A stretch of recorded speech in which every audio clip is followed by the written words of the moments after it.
આપણે વાક્યાન્વયાધિકરણ જોતા હતા. એમાં આ બધું આપણે આજે દશરથભાઈ બોલ્યા એ બધું આપણે એને બેકગ્રાઉન્ડમાં રાખીને હવે આગળ વધીએ. તો મહાપ્રભુજી આજ્ઞા કરે છે અહીંયા કે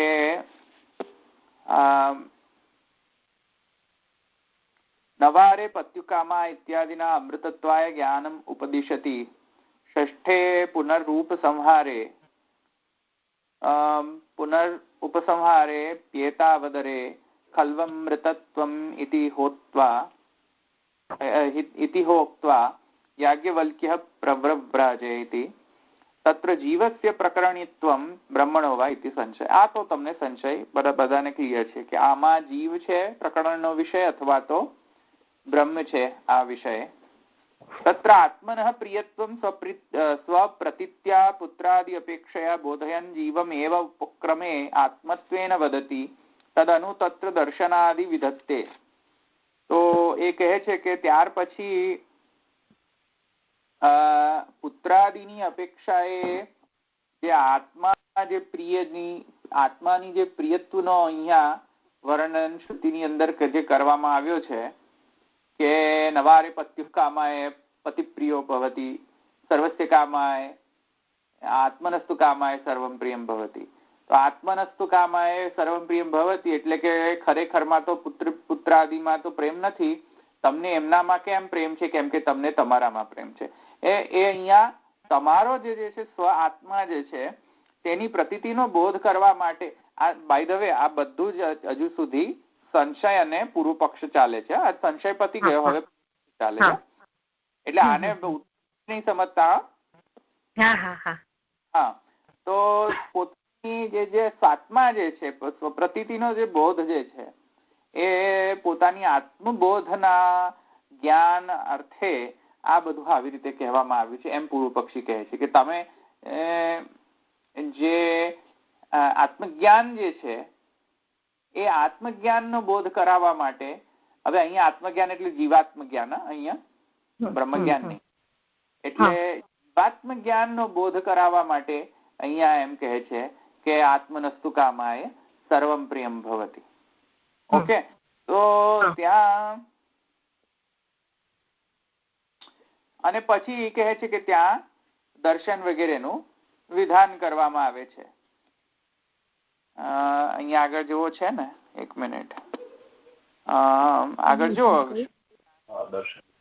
હા, આગળ જુઓ શ્રુતિની અંદર એ કહે છે નવારે ક્યાં ગયું? આગળ જુઓ આની ત્યાં જ છે.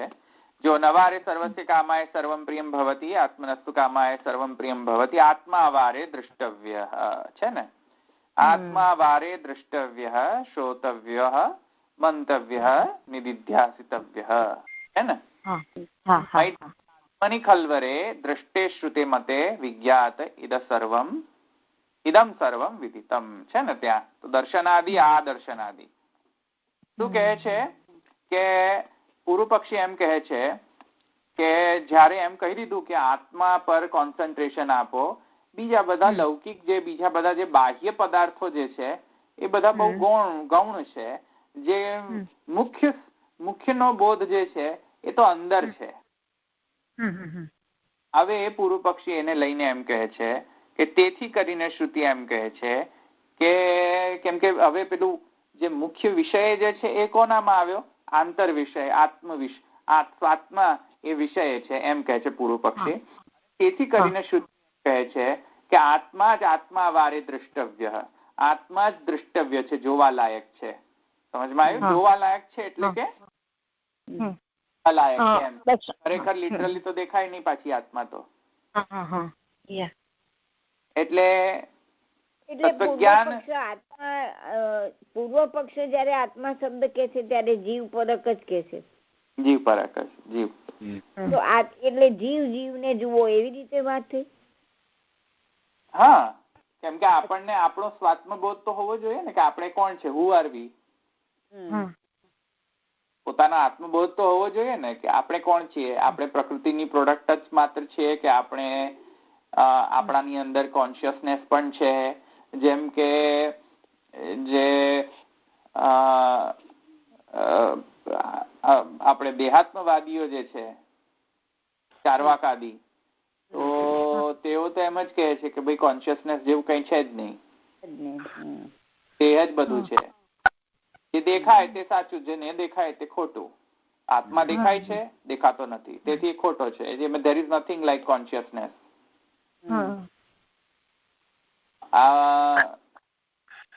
તેથી કરીને જોનાર કોણ છે? દેહ છે. જે દેખાય છે તે જ છે, બસ. પણ અહીંયા એમ કહે છે પૂર્વ પક્ષી કે અહીંયા એ બાહ્યને છોડીને જે અંદર જે છે કોન્શિયસ ફિનોમિના જે છે, જે સોર્સ છે બધા એ કોન્શિયસ ફિનોમિનાને જાણવું જોઈએ. એનો તત્વજ્ઞાન લઈને, એ તત્વજ્ઞાન કરીને એનો સાક્ષાત્કાર કરવો જોઈએ, એમ કે છે પૂર્વ પક્ષ. એટલે સ્વાત્મા જે છે, જીવાત્મા જે છે, જીવાત્મા દ્રષ્ટવ્ય શ્રોતવ્ય, એટલે કે એના વિશે શ્રવણ કરવા યોગ્ય છે, અને મંતવ્ય એટલે કે કરવા જ યોગ્ય છે. નિધિધ્યાસ શબ્દ તો આત્મા વા અરે લખ્યું છે ને, તો દેહ કેમ કહો છો તમે? હા, આત્મા એટલે અહીંયા જીવાત્મા લઈ શકાય ને એમ. હા. અને ધવલભાઈ, આત્મા પછી જે વા અરે છે ને, વા અરે થી આપણે શું સમજવાનું? અરે શબ્દ એટલે હી અર્થ આપે છે. હી, ઓકે. હા. એ હી જેવો અર્થ આપે છે ત્યાં, કે આત્મા જ. ઓકે. હા છે. આત્મા વારે દ્રષ્ટવ્ય શ્રોતવ્ય નિધિધ્યાસિતવ્ય મંતવ્ય નિધિધ્યાસિતવ્ય, એટલે કે નિધિધ્યાસન એટલે કે ધ્યાન કરવું, ચિત્તવૃત્તિ એક પર કેન્દ્રિત કરવી, અથવા તો ચિત્તવૃત્તિ નિરોધ ઇતિ નિધિધ્યાસિતવ્ય. નિધિધ્યાસન, એને નિધિધ્યાસન કહેવાય. તો આત્માને નો સાક્ષાત્કાર કરવો જોઈએ, આત્મા વિશે શ્રવણ કરવો જોઈએ. આત્માનું પછી મનન, શ્રવણ કરીને શું કરવાનું? સાંભળ્યું, મનન કરવાનું. તો સાંભળીને પછી બીજા કાનથી કાઢી નથી નાખવાનું, એક કાનથી સાંભળવાનું અને અંદરથી એનું મંથન કરવાનું, મનન કરવાનું. તેથી મંતવ્ય છે. કરીને પછી શું કરવાનું? એને કરવાનું, નિધિધ્યાસન કરવાનું, ધ્યાન કરવાનું તેનું. તેથી ચિત્તમાં બરાબર અભ્યાસિત થઈને દ્રઢ થઈ જાય. તો આ કહેવાનો અહીંયા પૂર્વ પક્ષ એમ કે છે, તેથી કરીને આત્મા વિશે શ્રવણ મનન નિધિધ્યાસન થી બધું જ જાણી શકાય છે, એમ કહે છે. હવે જો એક જ આત્માના જ્ઞાનથી બધા નું જ્ઞાન થવું જોયું. એટલે જુઓ અહીં નેક્સ્ટ શું કહે છે કે આત્મા મૈત્રેય આત્મની ખલ્વરે દૃષ્ટે શ્રુતે મતે વિજ્ઞાતે ઇદમ સર્વમ વિદિતમ એક વિજ્ઞાનેન સર્વ વિજ્ઞાતમ ભવતિ. યાદ આવે છે? એક બીજી પણ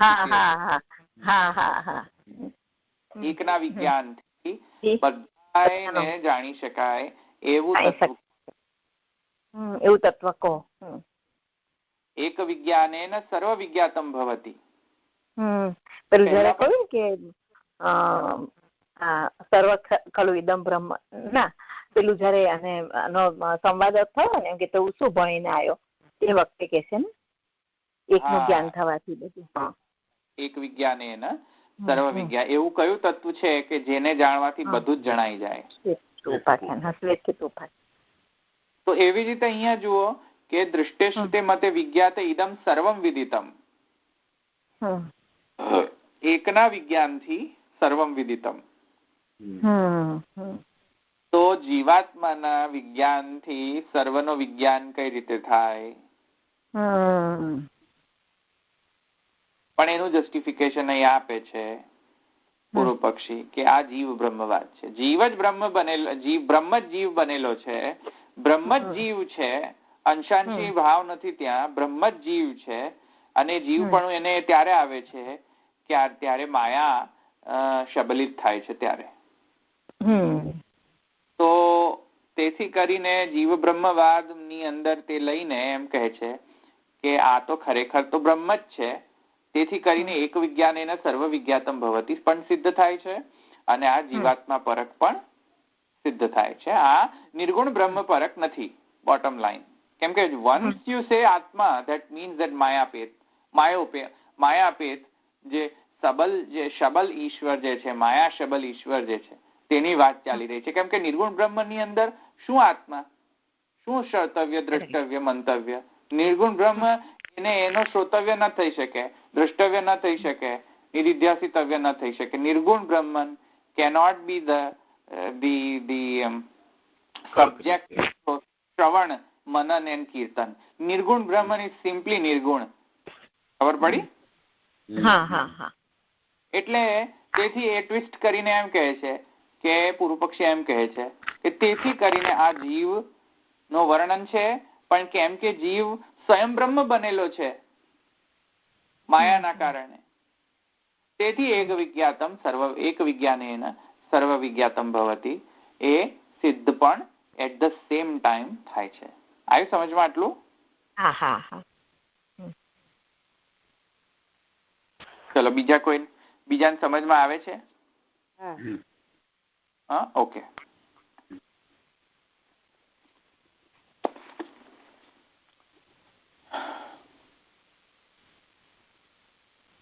તેથી ફલશ્રુતિ શું છે? એક વિજ્ઞાનેન સર્વ વિજ્ઞાતમ ભવતી. આ ફલશ્રુતિ આવી. ફલશ્રુતિ શું છે? આત્મની ખલ્વરે દૃષ્ટે શ્રુતે મતે વિજ્ઞાત ઇદમ સર્વમ વિદિતમ. આ ફલશ્રુતિ આવી. આ સમજમાં આવ્યું? પહેલા શું કહ્યું? અર્થવાદ કર્યો. કહ્યું કે આ જાણવા લાયક છે. આત્માવારે દ્રષ્ટવ્ય, મંતવ્ય, જાણવા લાયક છે. જાણો એમ નહીં, જાણવા લાયક છે. અને પછી એમ કહે છે કે આ જાણવા લાયક છે, તેથી એનું ફલ પણ શું છે? આત્મની ખલ્વરે દૃષ્ટે શ્રુતે મતે જ્ઞાતે ઇદમ સર્વમ વિદિતમ. એક વિજ્ઞાનેન સર્વ, એક જ ના વિજ્ઞાનથી બધાનો વિજ્ઞાન થાય છે. આટલું સમજમાં આવ્યું ને? હવે તેથી મહાપ્રભુજી જેવો કહે છે પૂર્વ પક્ષી પણ, એટલે આ પૂર્વ પક્ષી છે, આ પૂર્વ પક્ષ છે. તેથી કહે છે તત્રાત્મન સોરી તેન સર્વમ વિદિતમ ઇતિ ફલમ આહ. સર્વમ વિદિતમ થયું ને ભાઈ? પૂર્વ પક્ષ પણ શ્રુતિનું પ્રમાણ આપે છે એમ? હા, શ્રુતિના પ્રમાણમાં તો પૂર્વ પક્ષ છે. પૂર્વ પક્ષી કોઈ થોડો કોઈ અવૈદિક થોડી છે ના. છે, બરાબર, રાઈટ. હા, પણ એનો અર્થ એવી રીતે લે છે. અને પાર્ટ ઉઠાઈ લે છે ને, આખું નથી, આખું એકાદ પાર્ટ ઉઠાઈને આર્ગ્યુમેન્ટ કરે છે ને પૂર્વ પક્ષી, એવું કરે છે. તો તેન સર્વમ વિદિતમ ઇતિ ફલમાહ. સર્વમ વિદિતમ આવ્યું ને, પેલું અંદર શ્રુતિ છે, જુઓ, જોયું ને હવે? હા, તો પછી કહે છે તેન સર્વમ વિદિતમ ફલમાહ તત્ર કથમ આત્મજ્ઞાનેન સર્વજ્ઞાનમ ઇતિ આકાંક્ષા. હવે જો મારી આવી ને પેલી, મહાપ્રભુજી કહે છે કે જો પૂર્વ પક્ષી સાચો હોય તો આ જો જીવાત્માનું વર્ણન હોય તો એક વિજ્ઞાનેન સર્વ વિજ્ઞાતમ ભવતી કઈ રીતે આકાંક્ષા પૂર્તિ થાય? તત્ર કથમ આત્મજ્ઞાનેન, જીવાત્મ જ્ઞાન દ્વારા સર્વ જ્ઞાન કઈ રીતે સિદ્ધ થાય? આકાંક્ષાની તો પૂર્તિ થવી જોઈએ ને. હવે હમણાં મેં સમજાવ્યું ને એ જ રીતે સમજાવશે કે શું છે?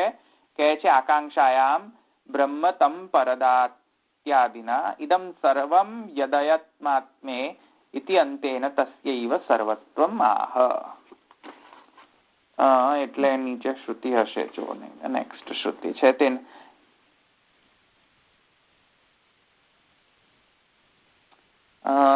હા જો છે ને 7મી શ્રુતિમાં જ કોટ કરેલું છે ને એમણે, જુઓ. હા, 7મી જે છે શ્રુતિ એમાં જ કોટ કરેલું છે. તો જુઓ શું કહે છે 7મી શ્રુતિ, જુઓ નેક્સ્ટ શ્રુતિ કે બ્રહ્મ તમ પરાદ છે ને, અહીંયા બ્રહ્મ તમ પરાદ છે તે એ જ છે ને શ્રુતિ, મહાપ્રભુજી એ જ કોટ કરી. જો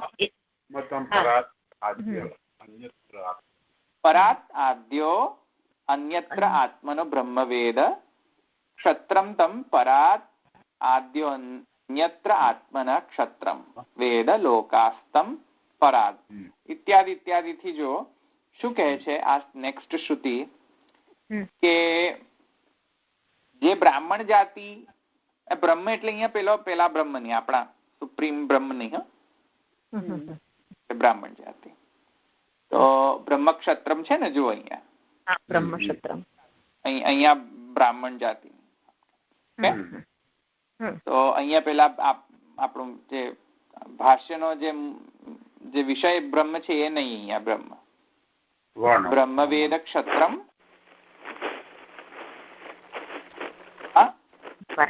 જાતિ વિષય છે. હા, તો શું કહે છે શ્રુતિ કે જે બ્રાહ્મણ જાતિને આત્માથી પૃથક સમજે છે તેમનાથી બ્રાહ્મણ જાતિથી તેઓ પરાસ્ત થઈ જાય છે. એટલે જો દ્વૈત જ્ઞાન આપો ને તો દ્વિતીયાદ્વય ભયમ ભવતી. એક વાત સમજો, આ જ મુદ્દાની વાત છે કે બ્રાહ્મણ જાતિ અને આત્મા બંને પૃથક છે. જો પૃથક માનતા હોય તો તમારું અદ્વૈત જ્ઞાન જે છે એ ઓછું છે. ક્યારેક તમને એવો અભિમાન આવશે ને ત્યારે ક્યારેક તમે એવો દ્વૈત ભાવના અભિમાન વશ તમે કોઈક જે પાપ કરી બેસશો. સમજમાં આવી ને વાત? પછી કહે છે જો ક્ષત્રિય જાતિને આત્માથી અતિરિક્ત જાણો તો ક્ષત્રિયથી તમે પરાસ્ત થઈ જશો. સમગ્ર લોકથી તમારા આત્મા સાથે પૃથક જાણો તો સમગ્ર લોક તમને નષ્ટ કરી દેશે. કેમ કે દ્વિતીયાદ્વય ભયમ ભવતી. સમગ્ર લોકની અંદર જે મુખ્ય મુદ્દાને અને દુઃખાસ્પદ જે વાત જે છે કે જ્યાં આટલા બધા દુઃખોનો અહીંયા પ્રવર્તન જે થાય છે, કેમ થાય છે? કેમ કે દ્વિતીયાદ્વય ભયમ ભવતી. દ્વૈત ભાવ બહુ જ એગ્રેસિવ છે. કેવી રીતે? એક વાત સમજો. દ્વૈત ભાવ એગ્રેસિવ ઇન ધ સેન્સ કે હવે આપણે પુષ્ટિ સંપ્રદાયના, હવે બીજો કોઈક રામાનુજ સંપ્રદાયનો આવે અને પછી એમ આપણે એટલો બધો દ્વૈત ભાવ રાખે કે તમે રામાનુજ, અમે વલ્લભ. રામાનુજ અને વલ્લભ એકદમ ઓપોઝિટ. એટલો બધો દ્વૈત ભાવ રાખે ને પછી ઝઘડી મરીએ તો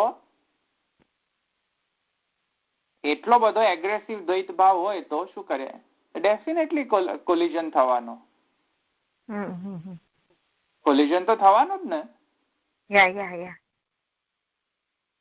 પણ જો એમ એવો ભાવ રાખીએ કે રામાનુજ સંપ્રદાય પણ વિષ્ણુ સંપ્રદાય, વૈષ્ણવ સંપ્રદાય, અને વલ્લભ સંપ્રદાય પણ વૈષ્ણવ સંપ્રદાય, અને બધા જ નારાયણના જ અંગ છે, તો કોઈ પ્રોબ્લેમ નથી. નારાયણમાં જઈને જો અદ્વૈત કરો ને તમે, નારાયણમાં જઈને બધા એનો અદ્વૈત ભાવ રાખો તો કોઈ કોલિઝનની વાત, કોન્ફ્લિક્ટની વાત ન થાય. પણ જો તમે એમ કહો કે નહીં આ રામાનુજ સંપ્રદાય અને આ વલ્લભ સંપ્રદાય ને કોઈક પોઈન્ટ, યુનિફિકેશન પોઈન્ટ ના તમને મળતો હોય તો તમને ડેફિનેટલી કોન્ફ્લિક્ટ મોડમાં જશો. હવે જેમ કે મુસ્લિમ છે, ઇસ્લામ જે રિલિજન છે અને આપણે જે છે હિન્દુ, બંનેની અંદર યુનિફિકેશન પોઈન્ટ ના મળે ને તો કોન્ફ્લિક્ટ થાય. અને કેમ કોન્ફ્લિક્ટ? કેમ કે યુનિફિકેશન જ પોઈન્ટ નથી. યુનિફિકેશન પોઈન્ટ મળ્યું તો કોઈ કોન્ફ્લિક્ટની વાત નથી. યુનિફિકેશન નું પોઈન્ટ ન મળ્યું, દ્વિતીયાદ્વય ભયમ ભવતી. દ્વૈત ભાવથી જ ભય પેદા થાય છે.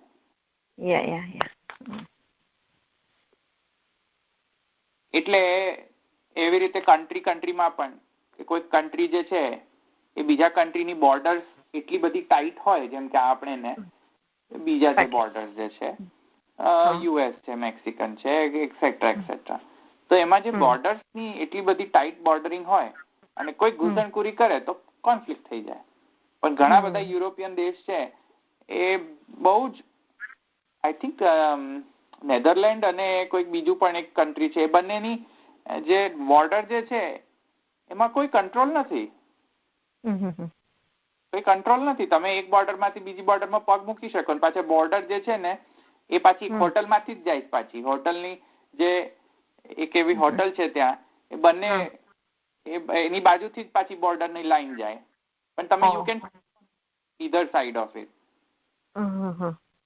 હવે જો ત્યાં કેટલું કોન્ફ્લિક્ટ નથી કે તમે એકવાર બોર્ડર ક્રોસ કરો તો પાછું તમને કોન્ફ્લિક્ટ મોડમાં જાઓ કે લાવો તમારા ડોક્યુમેન્ટ ત્યાં તેને વગેરે વગેરે. તો યુરોપિયન કન્ટ્રીઝમાં એવું નથી, કેમ કે યુરોપિયન યુનિયન છે લોકો, પણ અહીંયા કોઈ યુનિયન નથી.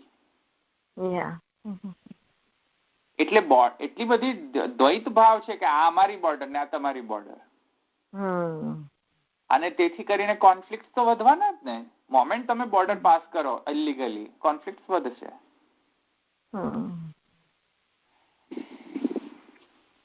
સમજમાં આવ્યું ને?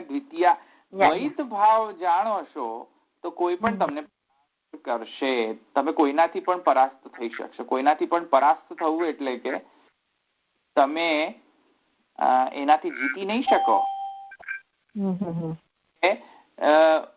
તમારામાં એવી એક ટાઈપની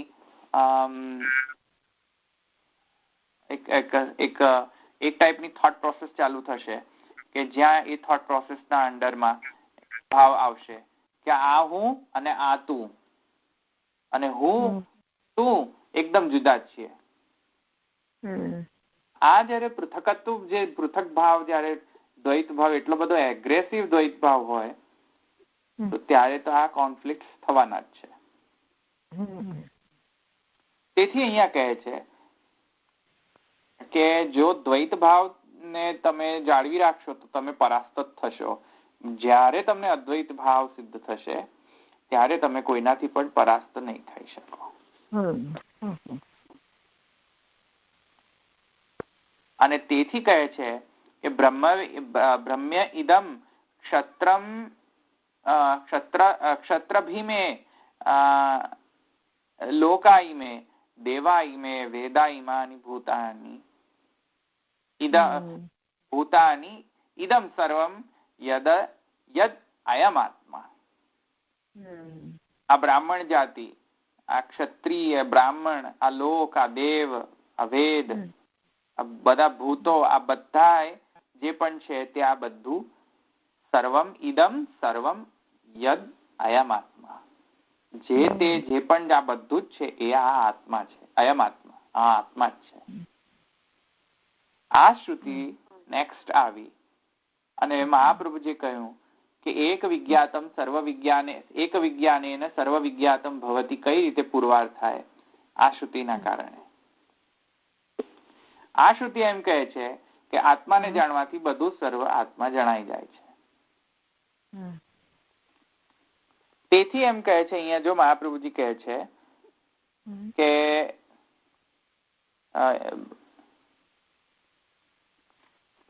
ક્યાં ગયું? ઇદમ સર્વમ યદ અયમ આત્મેતિ ઇતિ અંતેન તસ્યૈવ સર્વત્વમાં. એ આત્માની સર્વરૂપતા અહીંયા સિદ્ધ થાય છે. તેથી અમારે કઈ કહેવાનું જરૂર નથી, જીવ જ સર્વરૂપ છે.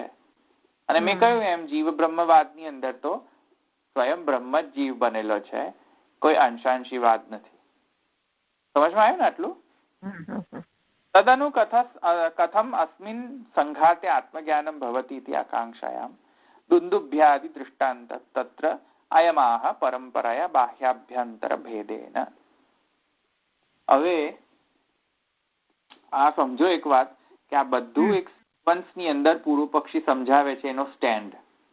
આખા શ્રુતિનો આખો જે પ્રકરણ જે છે એનો પોતાનો મંતવ્ય અહીંયા રજૂ કરે છે પૂર્વ પક્ષી. એટલે હજુ પૂર્વ પક્ષ જ ચાલુ છે, ઉત્તર પક્ષ નથી આ.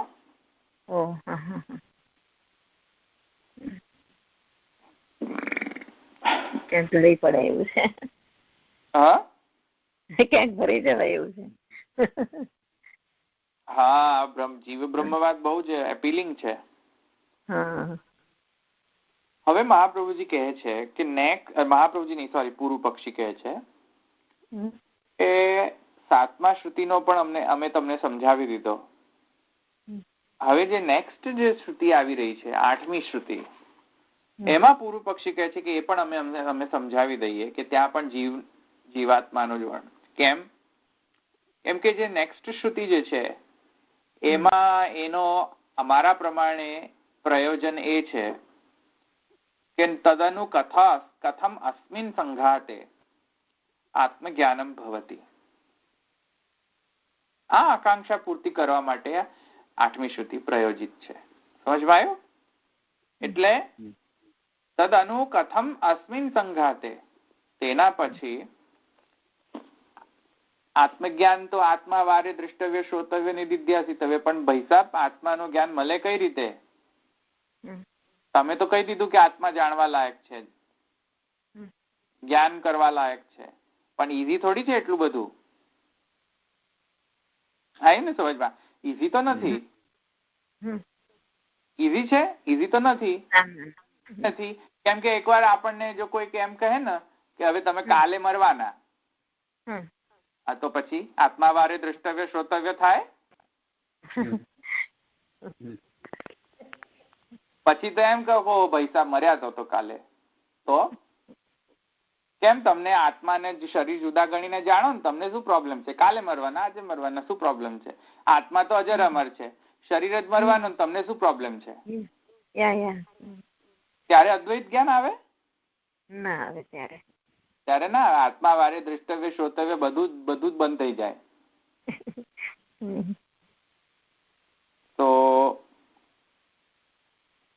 શરીર અને આત્માને જુદો તો બહુ ડિફિકલ્ટ છે ગણવો. સમજમાં?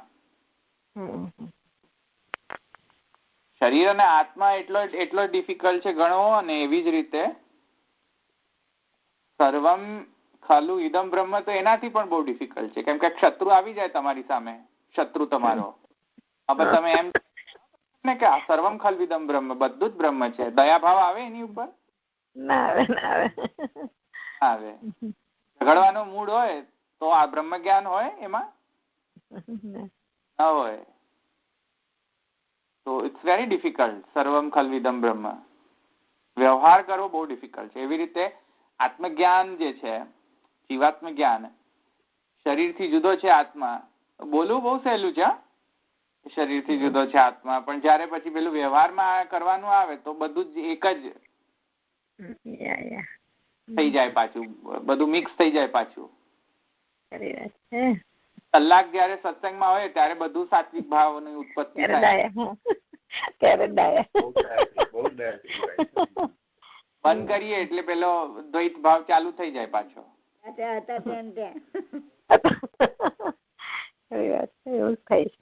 તો શરીર અને આત્મા તો બહુ ડિફિકલ્ટ, અને એનાથી પણ ડિફિકલ્ટ સર્વમ ખલ્વિદમ બ્રહ્મ. excessively difficult. You cannot believe સર્વમ ખલ્વિદમ બ્રહ્મ વ્યવહારની અંદર લાવવું બહુ ડિફિકલ્ટ છે, બહુ ડિફિકલ્ટ. તો હજુ થોડોક સ્યુસાઇડલ ટેન્ડન્સી વાળા હોય ને એ લોકોને પાછી શરીર અને આત્માની ભેદ થોડો જણાતો હોય છે એમને, કે કારણ કે એમને બેઝિકલી શરીર પ્રત્યે લગાવ હોતો નથી. તો એ લોકોને શું હોય છે કે એ લોકોનું વૈરાગ્ય, પેલો નેગેટિવ વૈરાગ્ય શરીર પ્રત્યે હોય, તેથી કદાચિત એમને એવું લાગે કે ભાઈ શરીર છે, શું મોહ રાખવાનો. એવું સમજીને કઈક રીઝન એવું સમજીને તો સુસાઇડ ના કરે કે આ શરીરનો શું મોહ છે, એમ કરીને તો ના કરે ને લોકો. હા, એટલે નેગેટિવ, એટલે જ મેં કહ્યું ને કે નેગેટિવ વૈરાગ્ય છે. હા, નેગેટિવ વૈરાગ્ય એટલે કે એમને કોઈ આવતું હોય દુનિયામાં, અને પછી કે હવે આ દુઃખને અંત કરો ભાઈ. તો દુઃખને અંત કરવા માટે પછી એ લોકો કરતા હોય છે આવું. એટલા ત્રાસિત થઈ ગયેલા હોય કે ભાઈ ઇન્સ્ટેડ ઓફ હવે શરીરને ધારણ કરીને કશું વધારે દુઃખ જ પ્રાપ્ત થશે, તો એ લોકો આવું કરતા હોય છે. પણ એમાં પણ થોડોક તો પાછો આત્મજ્ઞાન તો રહે છે જ એમને, પણ કેમ કે પેલા શરીર પ્રત્યે બહુ વૈરાગ્ય ડેવલપ થઈ જાય છે તેમને, એટલે. પણ જે સાત્વિક આત્મજ્ઞાન જે છે, that is very difficult in વ્યવહાર, અને એનાથી પણ બ્રહ્મજ્ઞાન એકદમ એક્સેસિવલી ડિફિકલ્ટ. વ્યવહારમાં લાવવું, સમજવું તો બહુ ઈઝી છે. એમ તમે કહો કે બધું બ્રહ્મ છે તો બધા જ એકદમ માખણની જેમ નીચે ગળે ઉતરી જાય કે હા બધું બ્રહ્મ છે. કોઈને કોઈ વાંધો નથી આવતો, રાઈટ? જયારે એમ કહો કે ચાલો હવે કરો, ગણો કોઈકને બ્રહ્મ, ત્યારે તો ગણવામાં તો ન થાય કશું. તો એ મહાપ્રભુજી અહીંયા કહે છે કે ભાઈ પૂર્વ પક્ષી એમ કહે છે કે આ બધી વાત તો સાચી કે આત્મા વારે દ્રષ્ટવ્ય, આત્માને જાણવું જોઈએ ને ઇત્યાદિ ઇત્યાદિ બધું સાચું, પણ જ્યાં સુધી શરીર સાથે આત્મા અટકેલો છે ત્યાં સુધી આત્મા પર તો એ ધ્યાન કેન્દ્રિત કરવા નહીં દે. તો તે વખતે આત્મજ્ઞાન કઈ રીતે લેવું? કારણ કે સંઘાત છે, સંઘાત એટલે શરીર સાથેનો સંઘાત છે આત્માનો. ત્યારે જયારે બદ્ધાવસ્થા હોય અથવા તો જીવાવસ્થા હોય ત્યારે આત્મા અને શરીરને જુદો નોખો કરીને જે આત્માને જાણવું એ તો કઈ રીતે થાય? It's very difficult. આવ્યું સમજમાં? તો એ કહે છે તદનુ કથમ અસ્મિન સંઘાતે આત્મજ્ઞાનમ, આ સંઘાતમાં આત્મજ્ઞાન કઈ રીતે મળે?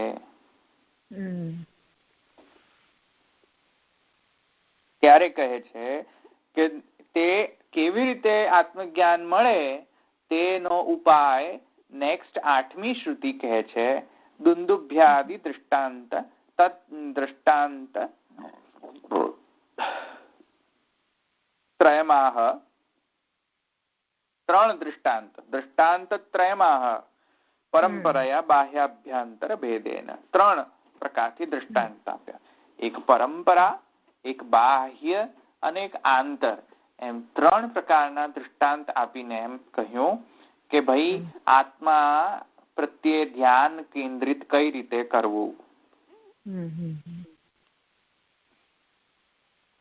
ઓકે?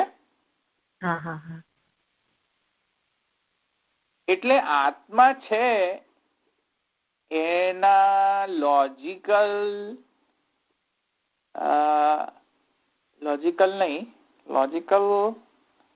પણ કહી શકો, પણ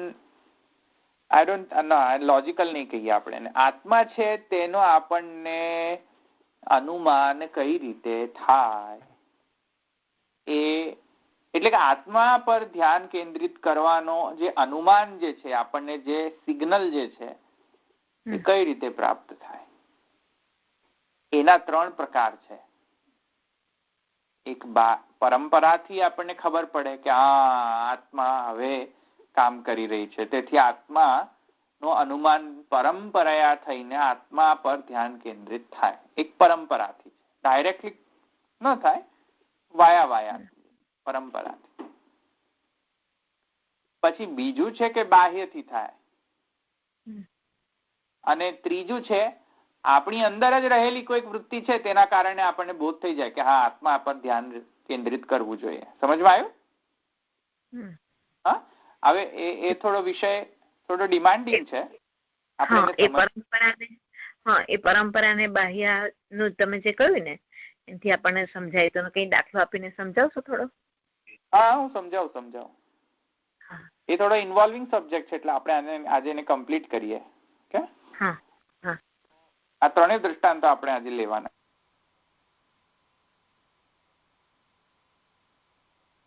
જુઓ, અત્યારે આટલું તો ખબર પડી ને દ્રષ્ટાંત શાનું છે, આ દ્રષ્ટાંત શું, દ્રષ્ટાંતોનું પ્રયોજન શું છે એ ખબર પડી બધાને?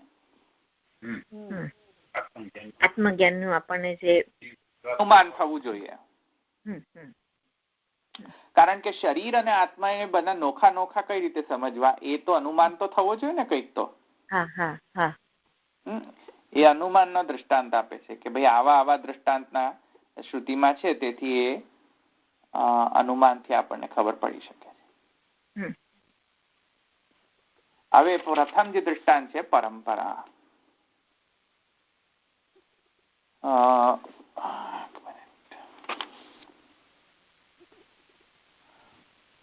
કેટલા દ્રષ્ટાંતો આપેલા છે જુઓ.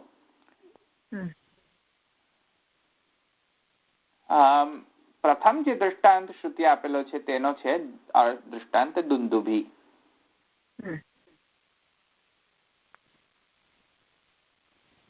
બીજો દ્રષ્ટાંત છે વીણા, અને ત્રીજો દ્રષ્ટાંત છે શંખ. એક મિનિટ. હા, તો યથા શંખસ્ય ધ્યાયમાનસ્ય છે ને. હા, જુઓ, યથા વીણા એ વાદ્યમાનાય અને યથા દુંદુર્ભે હન્યમાનસ્ય. બરાબર છે. તો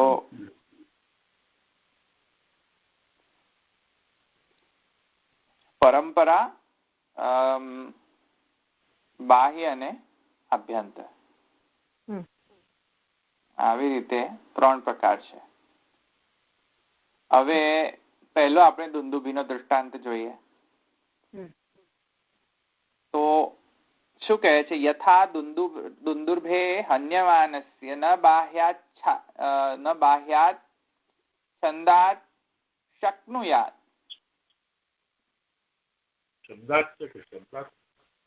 શબ્દાત શક્નુયાત. છોટી છે, શશ છોટી, પાણીનીનો શશ છોટી. શશ છોટી સૂત્ર છે આમાં. બાહ્યાત શબ્દાત ક્યાં ચાલ્યું છે? શશ છોટી કયું તું છે? ચાલ્યું છે. બાહ્યાત શબ્દાત શક્નુયાત.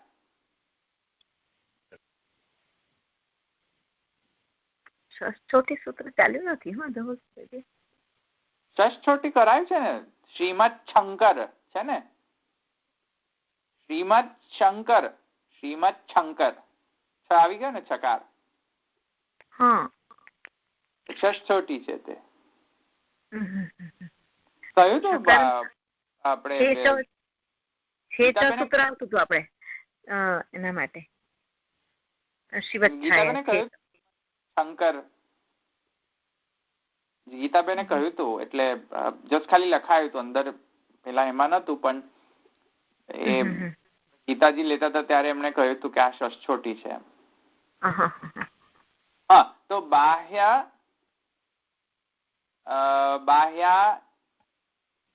શબ્દાત અશક્નુયાત છે. સોરી, અશક્નુયાત. અશક્નુયાત.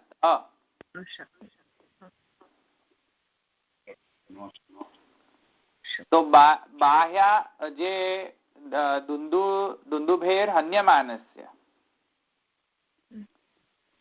પ્રથમ એક્ઝામ્પલ પરંપરાનો છે કે કઈ રીતે આપણને આત્મજ્ઞાન મળે સંઘાત અવસ્થામાં. શરીર જયારે જોડાયેલો હોય આત્મા સાથે ત્યારે આત્મજ્ઞાન ઉપર ધ્યાન કેન્દ્રિત થાય કઈ રીતે. તો પ્રથમ જે છે એકદમ વેરી વેરી સિમ્પલેસ્ટ એક્ઝામ્પલ થી એ સમજાવે છે કે બહાર કોઈ દુંદુભીનો અવાજ આવતો હોય ને, જેવી રીતે ઘણા બધા અવાજો ચાલતા હોય, ઘણું બધું ચાલતું હોય, ઘણો બધો ઘોંઘાટ ચાલતો હોય. એન્વાયરમેન્ટ ની અંદર તમારા આસપાસ ઘણો બધો ઘોંઘાટ ચાલતો હોય. ફોર એક્ઝામ્પલ, બાહ્યાત તો ઘણો બધો કોલાહલ જો ચાલતો હોય આજુબાજુ, અને એમાં એક દુંદુભી ચાલુ કરી દો વગાડવાની. દુંદુભી તો ખબર ને કેવી હોય? દુંદુભી જાણો ને તમે કેવી હોય? જોઈ કરી નથી, દર્શન છે. હા, લાંબી અને આગળથી ફ્લો કરવાની હોય અને ને.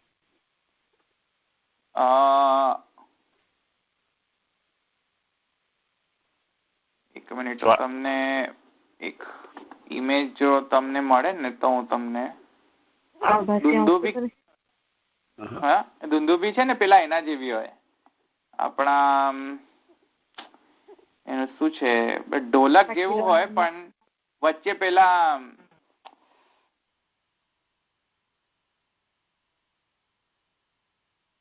ને તો બહુ અવાજ થાય એનો. ડમરૂ ટાઈપ શેપ હોય એનો. સમજમાં આવ્યું? એને નગારું કહેવાય, નગારા કહીએ ને તે. હા, ડમરૂ ટાઈપ હોય, શેપ એવો ટાઈપ નો હોય પાછો, અને પણ મોટો હોય, અને એને વગાડવામાં આવે, પીટવામાં આવે. તે લાકડીથી એને વગાડે. હા, લાકડીથી વગાડવામાં આવે. મદારીઓ બધા આવે છે ને પીટે છે, એવું હોય લાકડીથી. તો પેલો હાથી કરે તો પેલી દોરીથી જ વાગે. આ તો લાકડીથી વગાડાય નગારા. હા, મોટો હોય અને એનો અવાજ બહુ જ આવે. ગરબામાં વગાડે ને. હા, ગરબામાં વગાડે.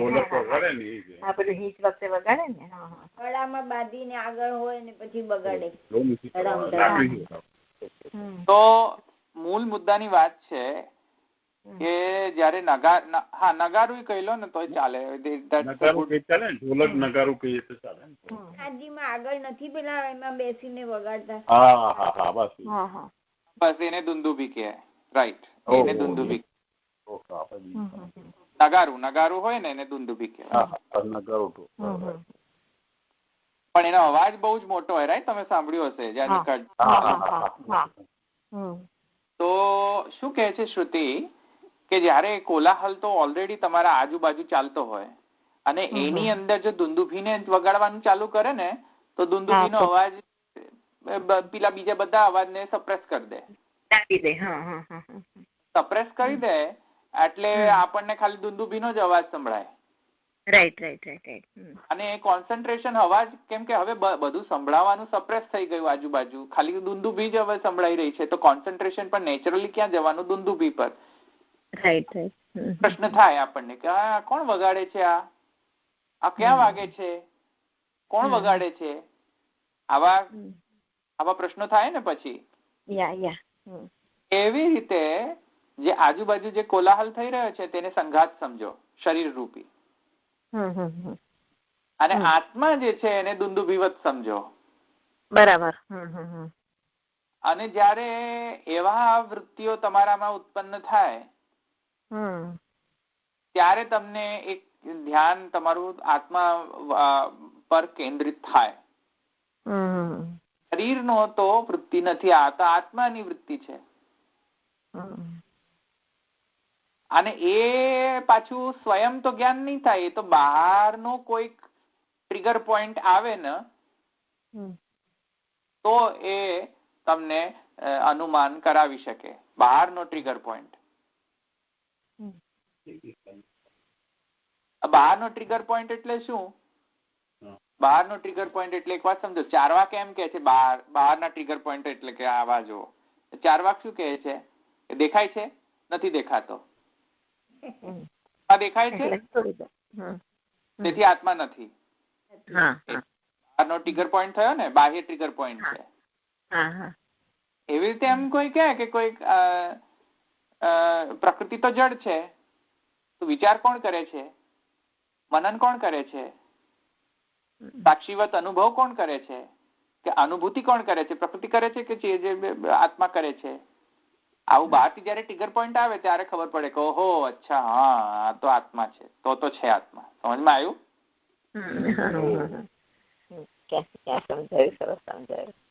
તો બહારથી પેલો શું કહે તો ખબર પડે, કોઈ કહે તો ખબર પડે, નહીં તો પાછું ખબર ના પડે. દુંદુભીવત કોઈ કહે ને તો ખબર પડે બહારથી, નહીં તો ખબર જ ના પડે આપણને. ત્યારે પાછું ધ્યાન શરીર માંથી જઈને ક્યાં જાય? આ સમજમાં આવ્યું ને? દુંદુભીવત પરંપરા. હવે બીજો જે એક્ઝામ્પલ જે છે વીણાનો એક્ઝામ્પલ. હવે એક વાત સમજો, વીણા અને દુંદુભીમાં ડિફરન્સ શું જુઓ. તમને કોઈક મેસેજ કન્વે કરવો હોય ને દુંદુભીમાં, ધારો કે તમારે રાગ ભૈરવ ગાવો છે દુંદુભીમાં, તમે દુંદુભીમાં વગાડી શકો રાગ ભૈરવ? ના. દુંદુભીમાં શું વાગે? ઢમ ઢમ ઢમ ઢમ ઢમ, બસ, બીજું કશું વાગે જ નહીં એની અંદર. તો પછી હવે તમે એમ કહો કે ભાઈ દુંદુભીમાં રાગ ભૈરવ વગાડો, તો કોણ વગાડે? બિચારી દુંદુભી એમાં એક કશું ના આવે અને પેલો વગાડનાર માંથી કઈ ભાઈ કશો રાગ કશું નીકળે નહીં. પણ વીણાની અંદર એ કેપેબિલિટી છે.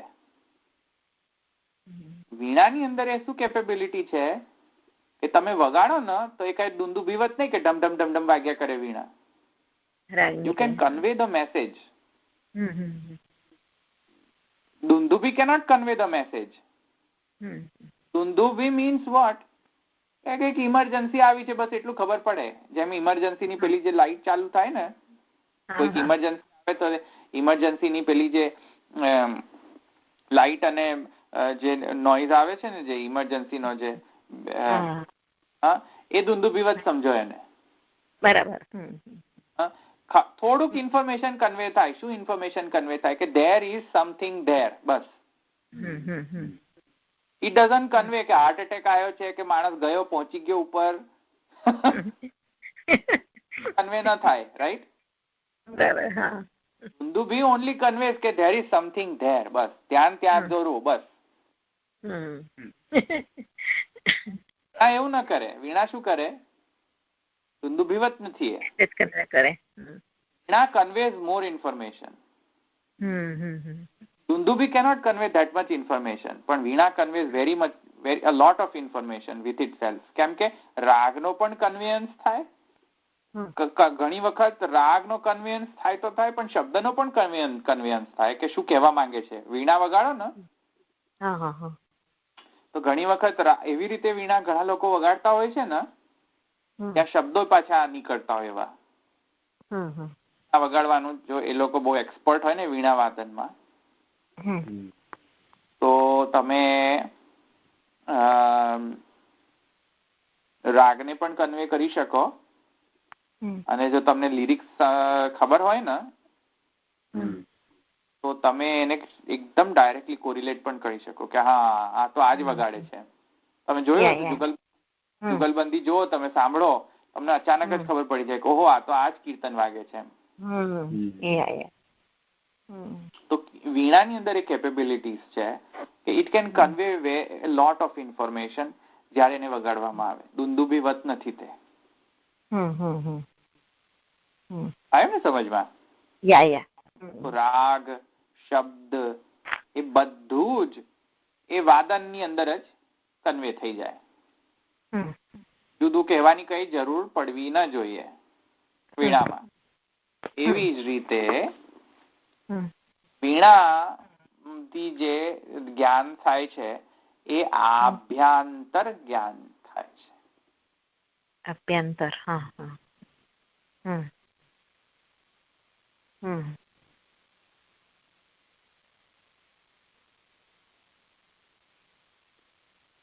કેમ કે આભ્યંતર કેમ કે વીણા વાદનની અંદર માત્ર આંગળી બાહ્ય સાધનો નથી ઉપયોગી. કેમ કે મન ન હોય તો આંગળી પેલો દુંદુભીવત વગાડ્યા જ કરે. તો પેલો જેમ કે એક વાત સમજો, પેલા મંદિરોમાં ઇન્ડિયાના મંદિરોની અંદર ક્યાંક આરતી થાય ને મંદિરમાં તો નગારા જે હોય ને ઓટોમેટિક વગાડવામાં આવે. નગારાની અંદર પેલા બે સ્ટીક હોય, એ સ્ટીક પેલા ઇલેક્ટ્રિક મોટર જોડે જોઈન કરી દે, પછી તો વગાડ્યા જ કરે ઢમ ઢમ ઢમ ઢમ ઢમ. આ વીણા સાથે કરો એવું. વીણાને કયો કે ભાઈ વીણા, મિસિસ વીણા, જસ્ટ પ્લે રાગ Bhairavi. So it's very difficult unless you develop artificial intelligence. It's very difficult. Right? કે આર્ટિફિશિયલ ઇન્ટેલિજન્સ ડેવલપ કરો અને કમ્પ્યુટરને સાથે જોડો એને, અને પછી એ કમ્પ્યુટર વિલ કન્વે કે એ વીણાનો જે ફિઝિકલ જે પેલા જે વગાડવા માટે જે ફિઝિકલ જે હેન્ડલ હોય એ હેન્ડલ કેટલે સુધી કેટલા ડિસ્ટન્સ સુધી જવું જોઈએ આ રાગની અંદર. તો વીણાની અંદર શું છે, એટલો બધો મેકેનિકલ જે પાર્ટ જે છે એ જસ્ટ મેકેનિકલ નથી. It is also backed by મનોવ્યાપાર. મન એટલે કે there is some intelligence there. મન મીન્સ વીણા વગાડવા માટે બોઘાની જેમ વગાડાય નહીં, નગારાની જેમ. Some intelligence is needed to play વીણા. આ ઇન્ટેલિજન્સ આવી ક્યાંથી? જડ વસ્તુમાં ઇન્ટેલિજન્સ હોય પેલી ઇલેક્ટ્રિસિટીની અંદર? તો ઇન્ટેલિજન્સ કોનો પ્રોડક્ટ છે? By product. જડ, પ્રકૃતિ એન્ડ પુરુષ વેન કમ્બાઇન્ડ ટુગેધર મહત્તત્વથી ઇન્ટેલિજન્સ પ્રોડ્યુસ થાય. તો હવે ખબર પડી ને કે વીણા વાદનથી સમજાયું શું? મન સમજાયો. સમજમાં આવ્યું ને? ઇન્ટેલિજન્સ.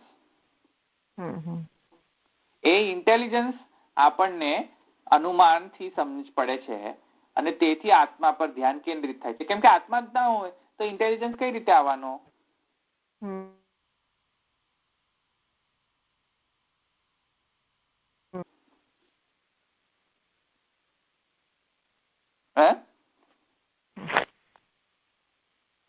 ચલો, તમને સમજમાં આવે છે કે નહીં વીણા અને દુંદુભી વચ્ચે ડિફરન્સ અને આને કઈ રીતે કોરિલેટ કરવું?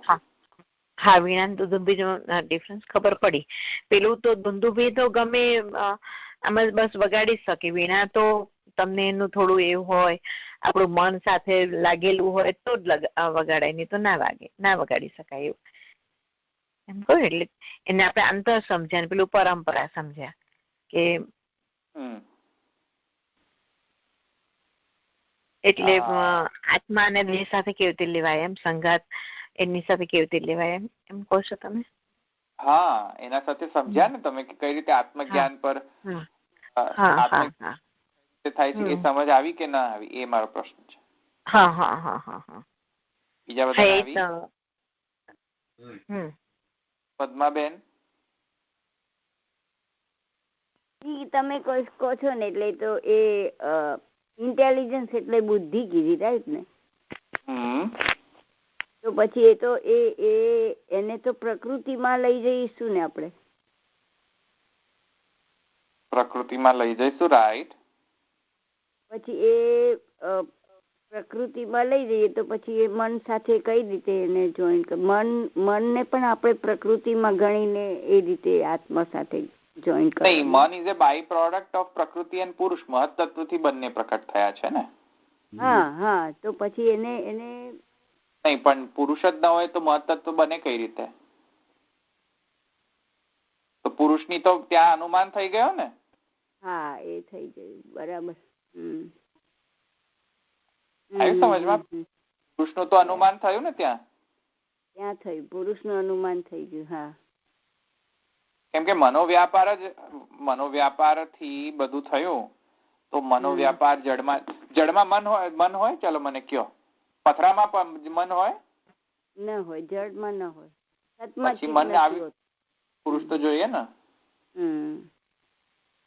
તો અનુમાન થયું કે નહીં આત્માનું? થયું. વીણા વાદનથી આત્મજ્ઞાન, આત્માનું પ્રયોજન સિદ્ધ થયું કે નહીં? અનુમાન, સોરી, આત્માનું અનુમાન વીણા વાદનના દૃષ્ટાંતથી થયું ને? થયું. પુરુષ ગણીએ એ રીતે તો થયું, બરાબર. હા, અને દુંદુભી તો જડ છે. દુંદુભીમાં તો કઈ ઇન્ફોર્મેશન જ, પણ કોઈક બહારથી કહે તો આપણને ખબર પડે, નહીં તો એમને સ્વતઃ તો કઈ અનુમાન થાય જ નહીં આપણને. દુંદુભીના કેસમાં તો નહીં, બહારથી એવો મોટો અવાજ આવવો જોઈએ, બરાબર. કહે તો ખબર પડે, નહીં તો કશું ખબર ના પડે. જયારે વીણામાં શું છે, મનનો ત્યાં વ્યાપાર હોવો જોઈએ, તો જ વીણા વાદન થાય, અને તો જ અનુમાનથી આપણને એ ગ્રહણ કરી શકીએ કે જેમ વીણાની અંદર મનોવ્યાપારની જરૂર હોય છે, તેવી જ રીતે અહીંયા પણ આત્મા અહીંયા પણ વિદ્યમાન છે. કેમ કે હું મન છું, મારામાં મન છે, હું વિચારશીલ પ્રાણી છું, તેથી આત્મા હોવી જોઈએ, કોન્શિયસનેસ. આવ્યું આટલું સમજમાં?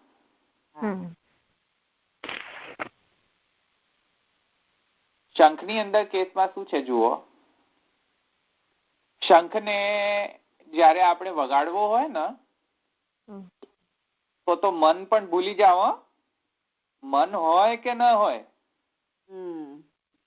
અંદર પ્રાણ હોય ને તો જ શંખ વાગે, નહીં તો ગયા મારાથી એ શંખ વાગે. આપણો જે પ્રાણ જે છે અંદર, આંતર પ્રાણ, જે પ્રાણ વાયુ જે છે, બહાર થ્રસ્ટ આપીને શંખ વાદન થાય, નહીં તો ગયા, બેસી જ જાય, હાર્ટ લંગ ફેલ થઈ જાય. લંગ વાળા હોય બિચારા, એ તો કશું ફૂંકી જ ન શકે શંખ. તો શંખનો જે અવાજ જે છે એ તો નીકળે કઈ રીતે? એકદમ અંદરથી નીકળે, પ્રાણથી નીકળે. સમજમાં આવ્યું ને? એવો એટલો બધો ઇન્વોલ્વમેન્ટ આપણો જે છે એનાથી આપણને ખબર પડે છે, કેમ કે બધું જ કોન્શિયસનેસ થી ગવર્ન થાય છે. મન ઇઝ ગવર્ન બાય કોન્શિયસનેસ, ઇન્દ્રિયો ઇઝ ગવર્ન બાય કોન્શિયસનેસ. તમારું પાપ પુણ્ય અદૃષ્ટ ઇત્યાદિ બધું એ કોન્શિયસનેસ એટલે કે આત્માથી ગવર્ન થાય છે. એ શંખના દૃષ્ટાંતથી ખબર પડે.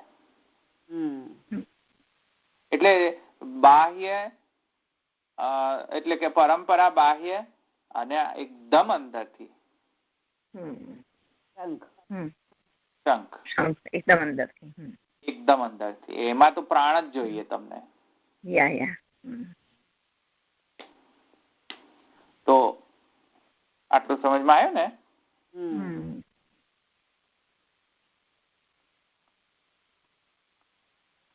ત્રણેય એક્ઝામ્પલ થી કહે છે કે આ બધા જ જે છે એ આત્મા વિશે અનુમાન કરાવનારા દૃષ્ટાંતો છે.